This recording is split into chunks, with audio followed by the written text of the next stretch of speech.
menyentuh tadi soal teknologi, akal sehat global.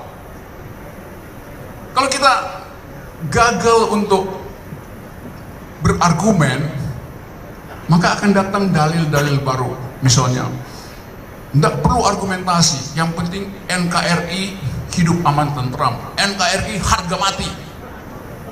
Loh iya, nggak ada orang yang nggak mau NKRI harga mati. Tapi itu tidak boleh diucapkan oleh pemerintah yang tidak mau berargumen.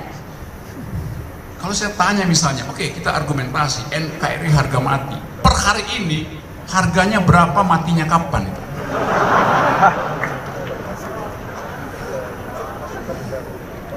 Karena nggak ada diskursus tentang itu.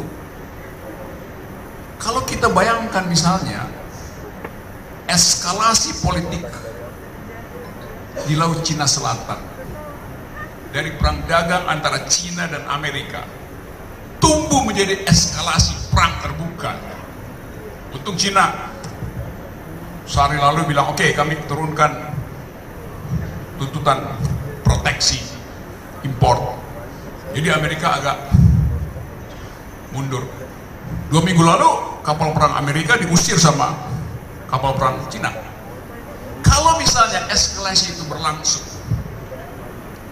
di Cina Selatan, berubah menjadi perang terbuka, berapa lama harga mati NKRI? Dalam hitungan strategis 14 jam. Dalam 14 jam bangsa ini lumpuh. Mengapa? Karena armada ke-7 Amerika di dalam kalkulasi saya akan menjepit Cina Selatan. Armada ke-7 akan turun dari Okinawa, tempat belajar rektor Jepang, ke Pakistan, yang dari Filipina naik ke arah Cina Selatan. Jadi kita dijepit di Cina Selatan. Apa akibat? Dalam 14 jam beras tidak bisa masuk ke sini, kedelai tidak bisa masuk di sini,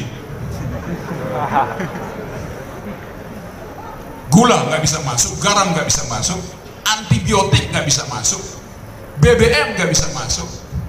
Maka selesailah NKRI. Karena kita import semua, pangan kita import.